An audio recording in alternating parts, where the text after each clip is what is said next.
Bon, ben, on va aborder le dernier sujet, je crois, hein, le plus épineux, le cas Neymar, l'international brésilien. Ce ne serait pas le dernier sujet, parce que j'aurais des trucs à dire après. Avec plaisir, pas de problème, je crois. Là, on va vraiment parler du cas Neymar. Et moi, je voulais d'abord avoir votre sentiment sur ces 2 années globalement qu'il a passé au Paris Saint-Germain.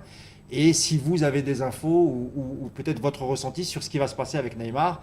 Est-ce que vous croyez qu'il va reprendre avec le Paris Saint-Germain ou pour vous c'est inéluctable? Les 2 parties sont allées beaucoup trop loin et je parle notamment de l'interview de Nasser El-Khelaifi dans France Football. Quel est votre sentiment là-dessus? Si j'avais une boule de cristal, je te dirais tout, mais je ne l'ai pas. Et on a vu comment ça s'est passé en 2017. Faut être très prudent. Neymar, d'abord, ta première question, c'est le bilan de ces 2 ans. Oui. Bon, alors le bilan de ces 2 ans, à partir du moment où les 2 saisons ont été tronquées par des blessures, tu es obligé de dire c'est un échec. Mais c'est un échec dont personne n'est responsable. De facto, quoi. De facto, parce qu'il n'a pas pu donner ce qu'il était censé donner. Ça reste un joueur extraordinaire, mais qui s'est, je pense que c'est intéressant quand même de le dire, il faut l'avouer, un peu perdu. Un peu perdu sur tous les plans. Malheureusement, on l'a investi d'une mission trop forte, trop importante. Genre, tu es Jésus, tu vas transfigurer le jeu et le destin du PSG. Mais personne n'est capable de faire ça. Personne. Tu vois bien que même Lionel Messi n'est pas capable, à lui tout seul, de faire gagner le Barça ou l'Argentine. Cristiano Ronaldo, avec tout son génie, tout son talent, n'a pas été capable de préserver la Juve d'une élimination contre l'Ajax. Les joueurs peuvent donner parfois des choses prodigieuses, mais il y a d'autres dimensions. Il y a le collectif d'abord. Il y a le collectif. Il y a les circonstances. Il y a le moment. Voilà. Donc Neymar, est-ce que c'était... la question que moi je me suis toujours posée, c'est est-ce que c'était finalement une union souhaitable et durable? Est-ce que c'était un mariage d'amour ou un mariage de raison ou de circonstances? Voilà. À mon sens... Pas d'amour en tout cas. À mon sens, je l'ai dit, et je le maintiens, mais encore une fois je dis ça en toute humilité, je pense que Paris n'était pas encore assez grand, assez structuré, assez institution pour pouvoir gérer quelqu'un comme Neymar. Tout simplement. Et c'est pas une critique de dire ça. C'est pas de dire que Paris est un petit club ou que Neymar est un trop grand joueur pour Paris. Neymar, c'est un phénomène. Et pour gérer Neymar, il faut un club qui soit assis.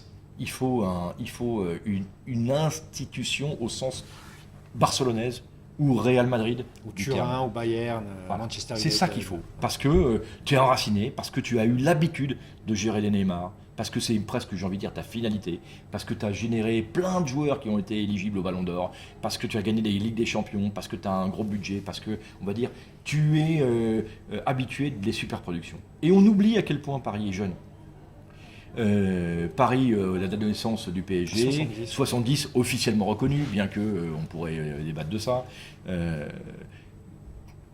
Même pas 50 ans, c'est rien. Est-ce que vous ne pensez pas qu'ils ont fait rien. une erreur, le PSG en gros, ce genre d'erreur est inévitable. Est-ce que par exemple, Barcelone a fait autant que le PSG a fait pour Neymar que pour Messi? Je ne pense pas. Enfin, on n'a jamais vu un monument barcelonais porter le nom, etc. Ça n'est pas du tout le même contexte. Messi, c'est un enfant du Barça. Messi et le Barça, il y a un rapport de charnel. 12-13 ans. Il ne faut pas oublier que c'est le Barça qui lui paye son traitement aux hormones de croissance. Exactement. Qui va lui permettre de grandir. Parce qu'à la base, on ne croit pas trop en lui. On lui dit, tu ne feras pas de carrière. Il est trop petit. Exactement. Voilà. Donc, c'est incomparable. Messi, c'est un enfant de la maison. Neymar, il n'est pas un enfant. Alors, si on oublie la comparaison avec Barcelone, est-ce que le PSG n'en a pas trop fait, que ce soit à son arrivée et ensuite, on a souvent parlé de la polémique de l'anniversaire. Non, mais la fierté a joué un rôle très important là-dedans. Te dire, tiens, j'ai été éliminé, j'ai été tué par Neymar, au sens symbolique du terme, lors de la fameuse remontada, donc je vais aller chercher mon bourreau. Au début, tu te dis, c'est un coup de génie. Et j'ai cru à ça. Sauf que le poids apporté pour Neymar était tellement lourd que je pense qu'il n'a pas supporté. Tu sais, toutes les blessures ont des causes psychologiques, psychosomatiques, etc. Ouais, si les pieds de Neymar ont régulièrement cédé, c'est parce qu'en réalité, il n'était pas bien assis, il n'avait pas les pieds dans le sol. Et je pense que les racines du PSG ne descendent pas assez profondément, encore une fois, pour pouvoir gérer quelqu'un comme Neymar. Tu vois, un joueur comme Kylian Mbappé m'a toujours paru beaucoup plus symptomatique de ce qu'était le PSG, c'est-à-dire un club et un joueur en formation et en ascension, donc fait l'un pour l'autre, jusqu'à un certain point, mais en tout cas, fait l'un par l'autre. Trajectoire similaire. Neymar, c'était pas le cas. Voilà. Maintenant, j'aimerais voir Neymar une saison de plus au PSG. Et vous y croyez ? Je te dis pas que ça va se produire. Il y a tellement de choses qui ont été lancées. Il y a eu un défi lancé à Pini Zahavi. Et on sait que Zahavi, il adore les défis. On lui a dit, en gros, rapporte-nous 250, 280 millions d'euros, 300 millions d'euros, et une proposition ferme, et Neymar part. Voilà. Mais j'ai entendu aussi que si Neymar ne partait pas, il serait prolongé et augmenté. Tu vois, moi, on m'a donné ces deux versions-là. Donc, au jour d'aujourd'hui, je dis, si Neymar est raisonnable, si son père est raisonnable, il reste au PSG une saison de plus. Pourquoi ? Parce que partir maintenant, c'est constater un échec. Là, tu joues pas la Copa América. Tu es blessé. Normalement, tu peux te refaire une santé. L'été prochain, il n'y a pas de grande compétition. Donc, tu peux consacrer toute ta saison au Paris Saint-Germain. Tu peux te refaire une santé et peut-être repartir dans un an, dans un autre club, le Real, le Barça, qui tu veux, mais en ayant prouvé qui tu étais et en ayant retrouvé, je veux dire, l'intégralité de tes capacités physiques. Voilà. Là, ça serait une sorte de fuite en avant de repartir. Ouais, mais voilà. Mais je sais pas. J'ai pas envie de te dire. Je pense que parce que je ne sais pas. Voilà. Il y a un moment, il faut parfois avouer que tu sais pas.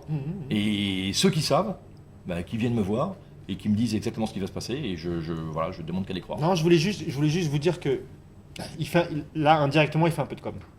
C'est-à-dire qu'il laisse parler les autres. Quand dimanche soir, il me semble, sur Europe 1... Il a raison, hein. Bien sûr. Tu veux dire Neymar ? Oui, Neymar.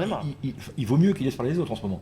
Dimanche soir sur Europe 1, il me semble qu'ils étaient dans une émission qui traite du foot. On a fait intervenir Isabella Pagliari, qui est journaliste brésilienne et qui couvre le PSG pour son média, qui couvre toute la saison du PSG.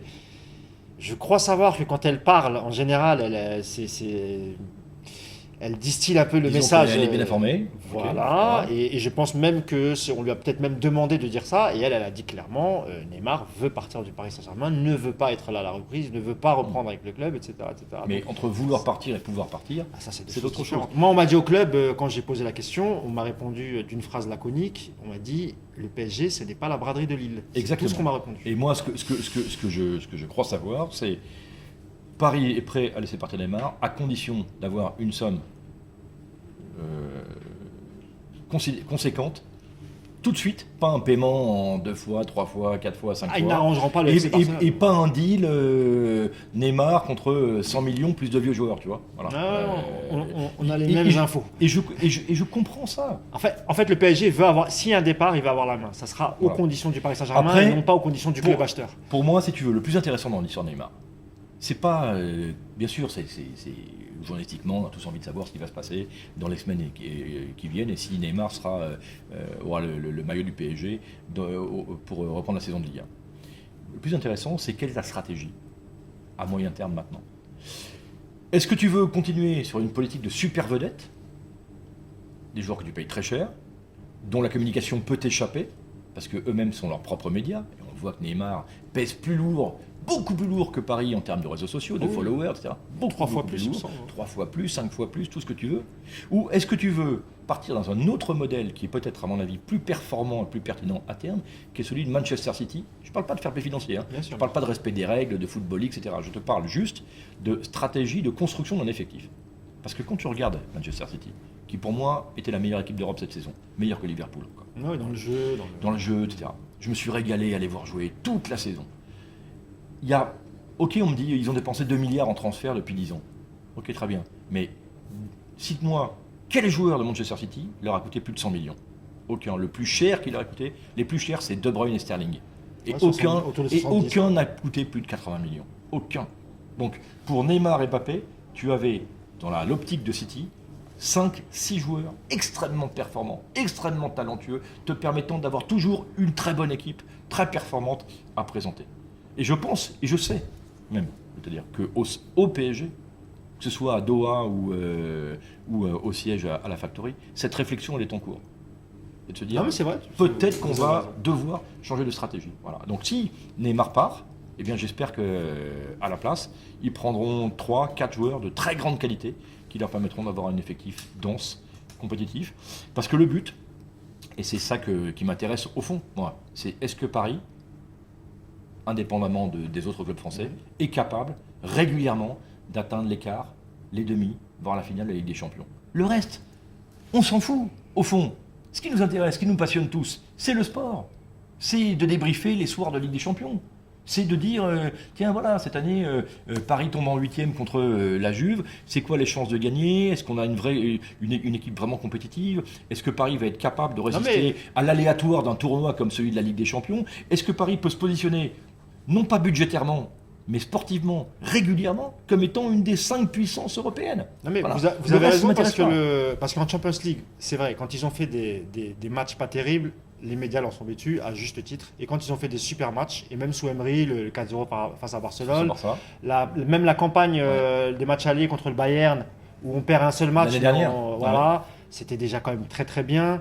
Là, Tourelle, ce qu'a fait phase retour, hein, je ne parle pas de la phase aller, mais la phase retour contre Liverpool, Naples et l'Étoile Rouge, et le match aller contre Manchester, en bricolant en plus, hein, parce que quand ils vont à Old Trafford, c'est l'équipe bricolée. Hein. Enfin, les matchs les plus intéressants, c'est contre Liverpool et contre Naples à l'aller et au retour. Voilà. Et là, tu avais ton équipe au complet. Et ils ont fait des bons matchs. Voilà. Et ils ont fait des bons matchs, parfois avec de la difficulté. Merci Di Maria qui sauve le coup contre Naples au match aller. Mais moi, ça m'intéresse, ça. Et quand on parle de Leonardo, finalement, ce qui me revient, c'est la nostalgie. Tu t'en souviens très bien, je pense, des matchs à Valence et à Barcelone, la première saison de Ligue des Champions. Parce que on me dit, Valence, je pas demander. Non, Valence avait une super équipe cette saison-là. L'entraîneur, c'était Valverde, tu avais des joueurs comme Banega, comme Parreiro. Et puis le PSG, ça faisait très longtemps qu'il n'était pas venu en Ligue des Champions. Exactement. Et je me souviens, Lucas qui avait fait un super match aller à Valence. Je te dis, ah ouais, il se passe quelque chose là. Lucas, Lavezzi, Pastore, super match. Et pourtant, dans l'équipe, tu avais encore Sacco. Je ne mets pas en doute la valeur, mais je dis, au niveau du standing, tu avais encore Christophe Jallet, tu avais Sirigu, les remplaçants c'était Sylvain Armand, c'était Menez, tu vois, c'était pas le PSG stratosphérique d'aujourd'hui, mais le match retour au Camp Nou, on y croit, jusqu'à ce que Messi rentre, il remonte ses chaussettes, comme disait Julien Cazard, et il distille la peur, et c'est fini. Mais rappelez-vous le but de Pastore, l'action qui amène au but de Pastore, et là, tu te dis, il y a un truc qui est en train de se passer. Paris va changer de dimension. On va avoir un club capable chaque année d'être compétitif, éligible à la victoire. Et en fait, Leonardo est parti. On va dire la trajectoire s'est à peu près stabilisée pendant 1 an ou 2. Et ensuite, jusqu'au départ de Blanc en fait, parce que jusqu'au départ de Blanc. Même parce qu'en fait, pour moi, ça s'arrête où tu comprends qu'il y a un truc qui va plus. C'est contre le Barça en 2015.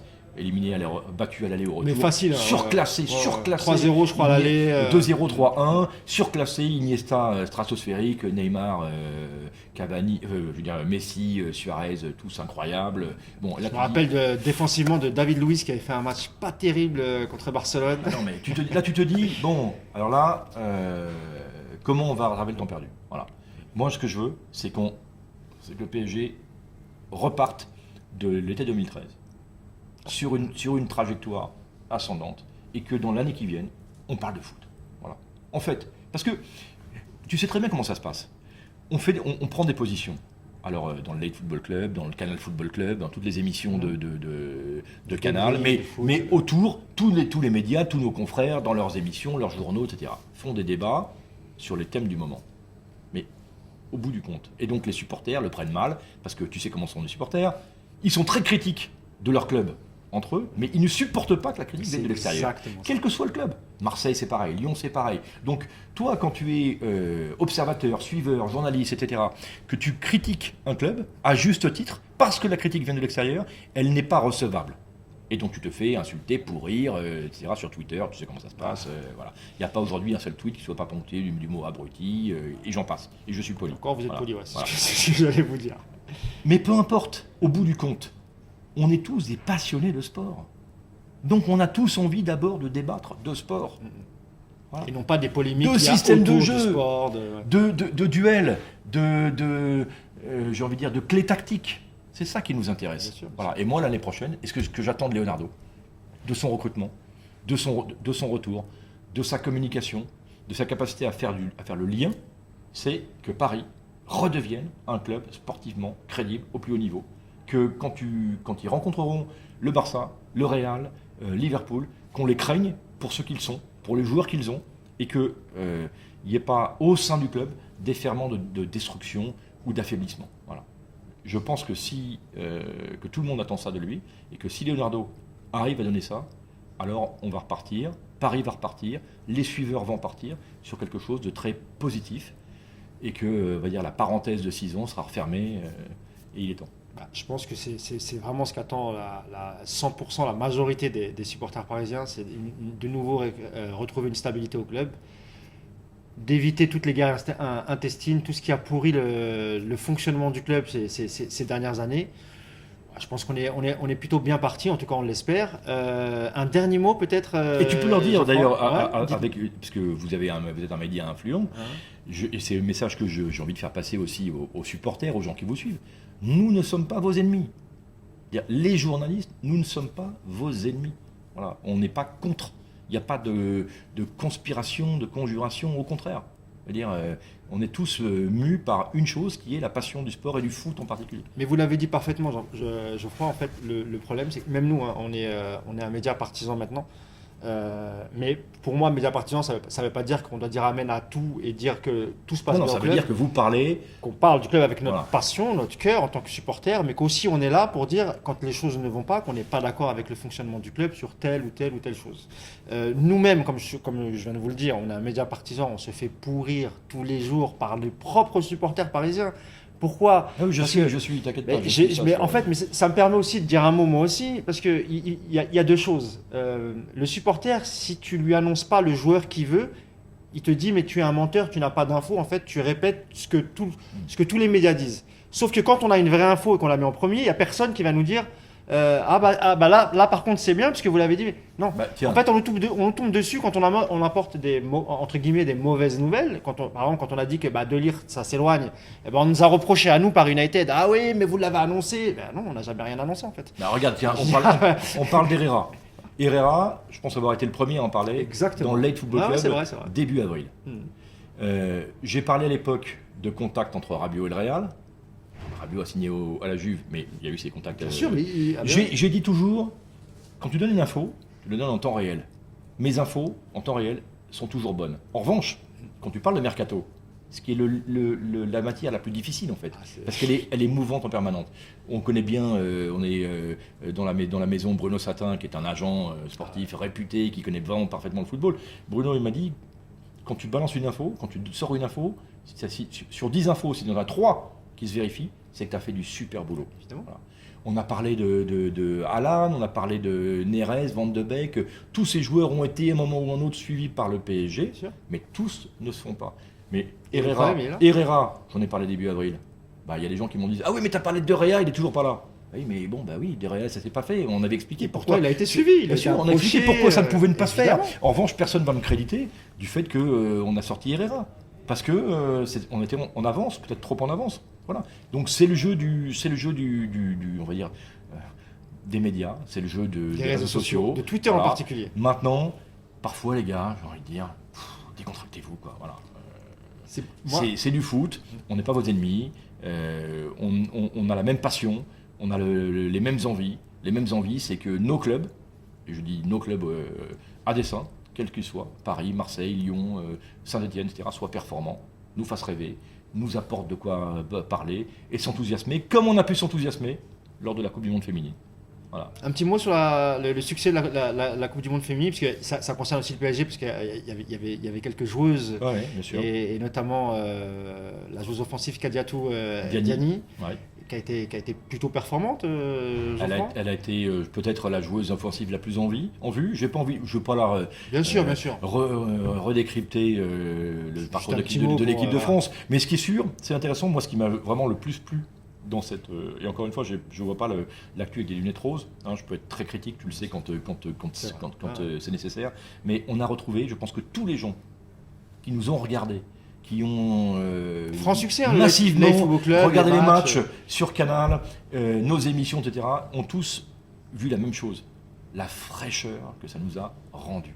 Moi, j'ai eu le sentiment de revivre le foot des années 70, quand on ne parlait pas de marketing, de business, de politique en permanence. On parlait de jeu, on parlait de bonheur, on parlait de fraîcheur, on parlait de passion, on parlait d'enthousiasme. Les supporters aussi jouent un rôle important, parce que les supporters ont été irréprochables dans cette Coupe du Monde. Tu n'as pas vu un jet se déplacer, et pourtant tu as eu des masses de foule, les Néerlandais qui se sont déplacés comme une armée, l'armée orange, pacifique, toujours dans le bon esprit. Prenez-en un peu de graines, voilà, mes amis supporters. Certains, je pense, gagneraient à se calmer, à grandir, à changer de comportement aussi. Voilà. Et ce que je dis, c'est pas belliqueux, c'est pas hostile, c'est juste de dire une passion, ça se partage d'abord dans le sourire, quoi. Voilà. Et si on est tous là, à mon avis, ça ira beaucoup mieux. Et je compte beaucoup sur Leonardo. Incroyable, hein, tous les pouvoirs qu'on lui transmet et toutes les missions dont il met beaucoup de pression sur le dos, même sur les réseaux sociaux. Mais il sait faire. Leonardo, jusqu'à ce coup d'épaule malheureux sur Castro, son parcours était super, même s'il a été très critique, rappelle-toi, très critique des arbitres, très critique des entraîneurs français, d'ailleurs, ça lui a été reproché. Même si je me souviens qu'au début, Leonardo, il voulait que le PSG aille jouer au Stade de France. Hein, vous vous rappelez de ça? Il voulait que Paris aille jouer au Stade de France. Bon. Il n'a peut-être pas mesuré l'attachement des supporters au Parc des Princes. Il n'a pas bien mesuré. Il a joué qu'une saison en même temps au PSG, on le rappelle, parce qu'il y a beaucoup de supporters, des plus jeunes d'entre nous, pensent que... Parce que c'est vrai, quand on a vu revenir Léo, c'était après le même sentiment que lorsqu'on était à 3-4 jours de la signature de Neymar sur les réseaux sociaux. Vous savez, ça bouillonnait, ça frétillait. C'est-à-dire que Leonardo, il a réussi à faire, je suis sûr, mais vraiment, il a fait oublier la remontada à Barcelone, il a fait oublier la défaite contre Manchester. Et là, les gens, en fait, ils repartent avec un nouvel espoir. Et ben voilà. Et donc, on espère aussi que les supporters sur les réseaux sociaux. Un épisode de Star Wars, ça. Exactement. Exactement. Bah, écoutez, merci beaucoup. Le Jedi Leonardo va mettre tout le monde dans le droit chemin. Je pense que c'est ce que tout le monde espère, et en premier lieu les supporters du Paris Saint-Germain. Merci beaucoup, Geoffroy Garretier, de nous avoir reçus chez vous. C'était un plaisir. Merci beaucoup pour votre générosité, pour votre disponibilité. Je vous serre la main, je vous dis à bientôt. Quant à vous, chers auditeurs de Paris United, je vous dis à bientôt sur la chaîne YouTube pour une nouvelle interview. Ciao.